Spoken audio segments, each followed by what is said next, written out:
Avis vascular centre, మన దేశంలోనే the best varicose vein hospital. So అట్లా జరిగిందండి. సచ్ ఏ గ్రేట్ సోల్ అండి అమ్మాయి. Such a dedicated female she was. అన్ని మధుర క్షణాలు పాపం మన మధ్య లేదు ఇప్పుడు. ఎస్పెషల్లీ న్యూజిలాండ్ సాంగ్స్కి వెళ్ళినప్పుడు కూడా అసలు ఎంత పరితపించేదో అని ప్రతి ఆస్పెక్ట్కి. తనకి ఎంతో బాగా పోయినప్పటికీ కూడా లిరిక్స్ అని కంఠస్థం చేసి వచ్చేది. అమ్మాయికి ఏమీ ఈ భాషే తెలియదు. Basically she was Born and brought up in New York. ఈ తెలుగు లిరిక్స్ని కంఠస్థం చేసి అక్కడికి వచ్చి ఉన్నమాట చెప్పనివ్వు కానీ ఏదైనా చూడండి ఎంత చక్కగా అసలు లిప్సింగ్ కానీ లంగా ఓణి వేసినప్పుడు ఎంత తిరిగింటి అమ్మాయిలాగా కనపడటం. కరెక్ట్. ఆ సంస్కారం కూడానండి. షెడ్యూల్ అయిపోయి మళ్ళీ అమెరికా వెళ్ళి మళ్ళీ రావడానికి ముందు వెళ్ళేటప్పుడు ఎప్పుడు కాళ్ళకి నమస్కారం చేసి వెళ్ళేదండి. So that was the culture. We all miss. అంటే నేను సబ్జెక్ట్ నుంచి కాస్త డీవియేట్ అవుతున్నాను అనుకోకపోతే, ప్లీజ్, ఆమె మరణం జరిగిన తర్వాత మీకు ఆ ఇన్సిడెంట్ ఎలా తెలిసింది, మీ రియాక్షన్ ఏంటి? లేదు, అప్పటికి తను అమెరికా వెళ్ళిపోయి అక్కడ పెళ్లి చేసుకోవడం చేసింది అనుకుంటే వీ లాస్ట్ టచ్ అండి. ఇక తెలియదు. వీ ఫీల్ బ్యాడ్ అండి. Like such a beautiful girl, such a wonderful person she was. She is no more అనేది it hurts for some time. Then we move on. Sir, and మళ్ళీ నూనె విషయానికి వస్తే, మీ సినిమాలన్నిటికి కూడా పాటలు అంటే స్రవంతి అంటే పాటలు, పాటలు అంటే స్రవంతి, ఒక ప్రాణం పెట్టేస్తారు పాటల విషయంలో. ముఖ్యంగా సిరివెన్నెల సీతారామ శాస్త్రి గారితో మీరు గడిపిన క్షణాలు, ఒక 400 రాత్రులు ఆయనతో పాట రాసేటప్పుడు ఆయన పక్కనే ఉండడం ఎంతో తక్కువ మందికి మాత్రమే దొరికే అదృష్టం. మీ సినిమాల్లో మొత్తం 83-84 పాటలకు ఆయన రచించారు, ఆ పాటలు రచించారు. ఇంతటి అదృష్టాన్ని పొందారు కదా. నువ్వు నాకు నచ్చావు సినిమా, ఆ ట్రావెలింగ్లో శాస్త్రి గారితో మీకున్న కొన్ని మూమెంట్స్ పంచుకుంటారు?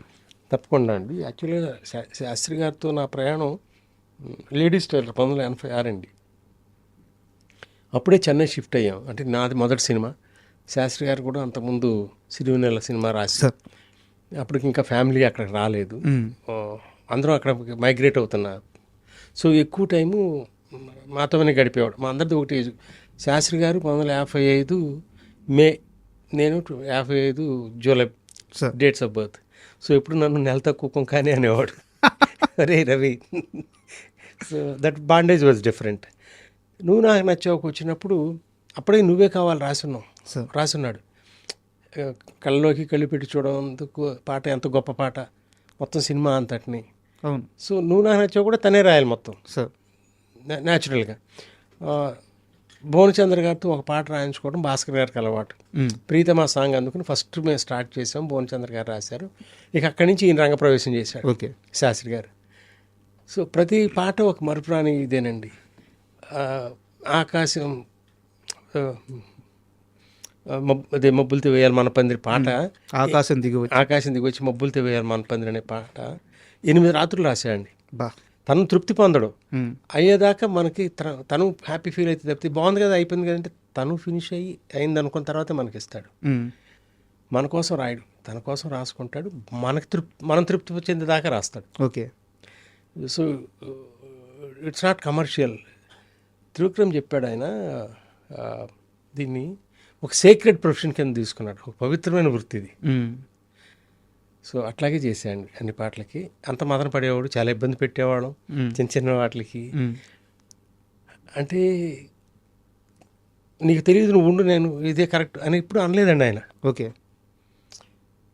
మనం చాలా చిన్నవాళ్ళం.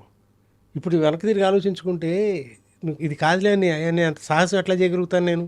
ఆ పరిచయం ద్వారానా, లేకపోతే మిగతా వాళ్ళు ఎవరు చేయలేరేమో. కరెక్ట్.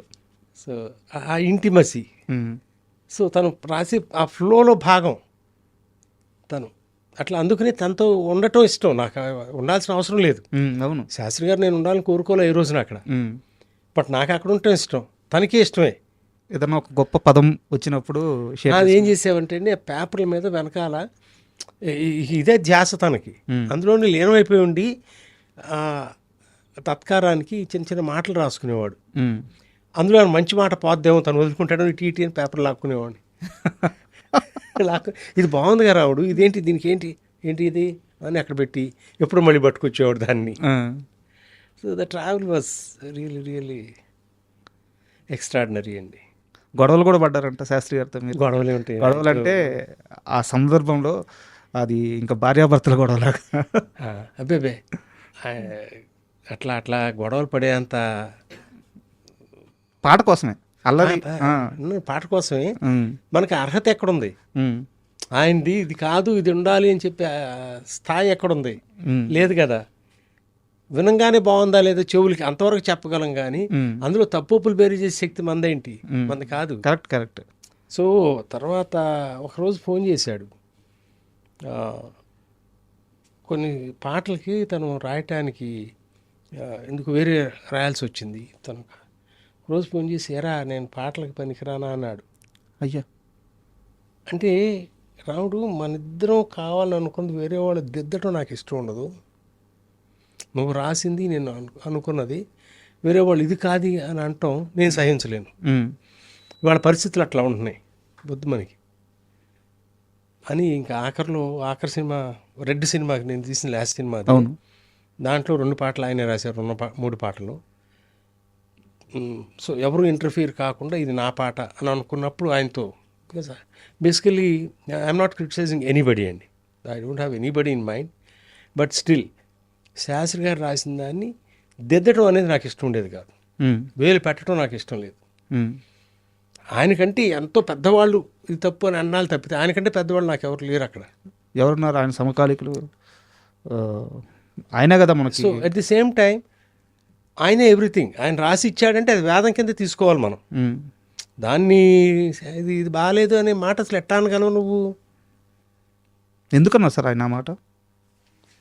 అంటే నేను కూడా కొంచెం ఆ డిస్టెన్స్లో ఈ కమర్షియల్ మోసలోకి వెళ్ళిపోతున్నాం మనం పాటలు. ఇదివరకు మనం నువ్వే కావాలి, నువ్వు నాకు నచ్చావు, ఎలా చెప్పడం, అట్లాంటి సినిమాల పంథాలో నుంచి కొంచెం దూరం వెళ్ళామనుకోండి మేబీ అవుట్డేటెడ్ అయిపోతున్నాం మేమిద్దరం. మేమే రైట్ అని అనుకోవడం కరెక్ట్ కాదా? ఇవాళ వాళ్ళతో ట్రావెల్ చేయాలి. మేబీ కొన్ని తప్పులు బహుశా నేను చేసి ఉండొచ్చు. I don't really know the reasons, but we start. Koti గారితో అంతే 14 సినిమాలు కలిసి పనిచేసాం. సార్ నేనంటే ప్రాణం, నాకు కోటి అంటే అంత ఇష్టం. సో మా ట్రావెల్లో కూడా చాలా చక్కటి మ్యూజిక్, శాస్త్రి గారి పాటలు, that we enjoyed that phase అండి. బహుశా ఫిల్మ్ మేకర్స్కి అందరికీ కూడా that is golden era. Sir not after that. తర్వాత అవకాశం లేదు. కమర్షియల్ వాల్యూస్ వచ్చి పడి. ఎందుకంటే పాటలో నువ్వు కథ చెప్పినప్పుడు ఆ పాట నిలబడదు, బతకదు. అప్పటికప్పుడు తాత్కాలికం, అది తాటాకుల మంట. అది కాదు కోరుకుంది. నాకు బాగా గుర్తండి, మనసులో మాటకి ఒక పాట రాయాలి. అదేంటంటే బ్రెత్లెస్ సాంగ్, ఏ రాగం ఉంది ఆ పాట. దాని ముందు చక్కటి పాట రాశాడు. అప్పుడు కరెంట్ టాపిక్ మీద రాశాడు. ఓకే. అప్పుడు ఉల్లిపాయ రేటు పెరిగిపోయింది, ఇది సంథింగ్ హ్యాపెండ్. చాలా బాగుంది వినటానికి. రావుడు 10 సంవత్సరాల తర్వాత వెనక్కి తిరిగి ఆలోచించుకుంటే మనకి ఇది నిలబడుతుందా, లేకపోతే ఎప్పటికీ నిలబడే పాట రాసుకుందామా? ఏం కావాలరా నీకు, అంతే. ఆ పాట పక్కన పెట్టి ఒక అద్భుతమైన పాట రావడం. సో ఇక్కడ వివాదాలు ఏం లేవు. నా అభిప్రాయం చెప్పడం, దాన్ని గౌరవించడం. ఓకే. సో అది నా అదృష్టం. ఒక గొప్ప జర్నీ సార్. అండ్ నూనాన్ వచ్చే సినిమాలో మరో అద్భుతమైన క్యారెక్టర్ వచ్చేసి బంతి, సునీల్ గారిది. సునీల్ అంటే మనం ఈ సినిమా జర్నీలోకి వెళ్ళే ముందు సునీల్ గారి గురించి, త్రివిక్రమ్ గురించి మాట్లాడుకునే ముందు వాళ్ళిద్దరి స్నేహం మీకు అర్థమైన మొదటి క్షణం ఏంటి? నాకు నువ్వే కావాలి సినిమా, తరుణ్ హీరో. ఓకే. వాడు చూస్తే అప్పుడే బడి నుంచి వచ్చినలాగా ఉంటాడు, స్కూల్ నుంచి. రిచా, ఎన్నుకున్న కథ. త్రివిక్రమ్ వచ్చి సునీల్ని పరిచయం చేసి నా ఫ్రెండు ఇతను చేస్తున్నాడు ఆ క్యారెక్టర్ అనగా నాకు అర్థం కాల. సీను ఇతనే కదా నువ్వు చెప్పింది, అవును ఓకే సీను అన్నా తప్పితే నాకు నిజంగా అతను అంత బాగా పెర్ఫామ్ చేస్తాడు నాకు తెలియదు. అంటే అతను పెర్ఫామ్ చేయటం నేను అనుకోవడం కంటే కూడా త్రివిక్రమ్కి తెలుసు. ఓకే, అవును, వాళ్ళిద్దరు ఫ్రెండ్స్ కదా. సో సునీల్తో ఏది వర్కౌట్ అవుద్దని తనకి తెలుసు. అందులో కానీ తర్వాత నూనె బంతి క్యారెక్టర్ కానీ, ఇప్పుడు కూడా బంతి క్యారెక్టర్ గురించి మీరు అంత ప్రశ్న వేసే అంతగా గుర్తుండిపోయాడంటే త్రివిక్రమ్ రాసిన మాటలకి తన ఎక్స్ప్రెషన్స్. అవును. నిన్న ఎవరో కూడా అడుగుతా, అవుతారు బాబు మీరు ఎప్పటికైనా కలెక్టర్ అవుతారని అనే సీను మ్యాజిక్ అందరూ భాగస్తులేనండి అందులో. సార్ ఎంఎస్ నారాయణ గారి దగ్గర నుంచి ఎవ్రీబడి కాంట్రిబ్యూటెడ్. అంటే నా క్వశ్చన్ సార్, సారీ మళ్ళీ రిపీట్ ప్లీజ్. వాళ్ళిద్దరి మధ్య స్నేహం మీకు అర్థమైన క్షణం ఉంటుంది కదా, అంటే ఉదాహరణకి మీరు పంజాగుట్లో త్రివిక్రమ్ గారి కోసం వెళ్ళినప్పుడు అక్కడ సునీల్ ఉండడం కానీ, వాళ్ళిద్దరు ఒకరి గురించి ఒకరు మాట్లాడుకునేటప్పుడు మాటల మధ్యలో వారి టాపిక్ రావడం కానీ, ఇలాంటి ఒక క్షణం వాళ్ళ స్నేహం మీకు అర్థమైన క్షణం ఏంటి? అంత క్లియర్గా చెప్పలేను కానీ వాళ్ళిద్దరూ చాలా మంచి స్నేహితులు కాబట్టి నువ్వే కావాలోకి సునీల్ వచ్చాడు. ఓకే, అట్లా కంటిన్యూ అయ్యాడు అతని జర్నీ. సార్ అంటే త్రివిక్రమ్ తీసుకురాకపోతే సునీల్ వచ్చేవాడు కాదా, అతనికి స్థాయి ఉండేది కదా అనేది హైపోథెటికల్ క్వశ్చన్ అండి. దేనికి ఎవరు సమాధానం చెప్పలేరు. సార్ అది అలా జరిగింది. అండ్ ఆ అవకాశాన్ని తను పుణికిపుచ్చుకున్నాడు Sunil. So it really help his career sir. Really. Sir, నూడాంగ్ నచ్చేవ్ లాంటి ఒక గొప్ప సినిమా గురించి లెక్కల్లో మాట్లాడడం తప్పు. అయితే ఈ జనరేషన్కి ఆ సినిమా వాల్యూ అర్థం అవ్వడానికి, అంటే కంటెంట్ పరంగా ఎలాగో అర్థమైపోయింది, ఎందుకంటే టీవీలో చాలామంది చూశారు. అప్పటి లెక్కల ప్రకారం సినిమాకి ఎంత ఖర్చు అయింది, ఎంత వసూలు చేసింది, కాస్త లెక్కల్లో చెప్తారు? అది చెప్పడానికి నాకు మనస్కరించదండి. ఎందుకంటే ఇవాళ లెక్కలేస్తున్నాం మనం, మాది అన్ని కోట్లు చేసింది, ఇన్ని కోట్లు చేసిందని. ఖర్చు పరంగా కావాలంటే చెప్పగలను, దాంట్లో దాపరికం ఉండదు. వెంకటేష్ బాబు రెమ్యునరేషన్ కాకుండా 4.3 crores 4.5 crores అయిందండి ఆ సినిమా. సినిమా చాలా బాగా ఆడింది, ఇది అందరికీ తెలిసిన విషయమే. ఎన్ని చోట్ల ఎంత బాగా ఆడింది అనేది మేము పట్టించుకునే వాళ్ళం తప్పితే ఎంత కలెక్ట్ చేసింది, ఎంత లాభాలు వచ్చినాయి, some as a film maker I don't know, I don't belong to that category where I counted how much it made. I always count how well it ran, how well it was received by the audience, ఎన్నాళ్ళు గుర్తుపెట్టుకున్నారు. గుండం కథ గురించి మనం ఏమన్నా అనుకుంటాం ఎంత collect చేస్తుందని.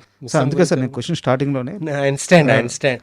ఇవాళ రేపు ఏమైందంటే ప్రతి వాళ్ళు దాన్ని రూపాయల్లో కన్వర్ట్ చేస్తున్నారు ఆడియన్స్ అభిమానాన్ని. అది కొలబద్ద కాదు. ఎన్నాళ్ళైనా మేము వచ్చి మేము చూస్తాను ఈ సినిమా అనేది నిజమైన. మన త్రివిక్రమ్ కూడా అన్నాడు, కొన్ని సినిమాలు డబ్బులు తెస్తాయి, కొన్ని సినిమాలు కీర్తి తెస్తాయి, కొన్ని సినిమాలు మాత్రమే గౌరవాన్ని తీసుకొస్తాయి, ఆ రెస్పెక్ట్ అనేది.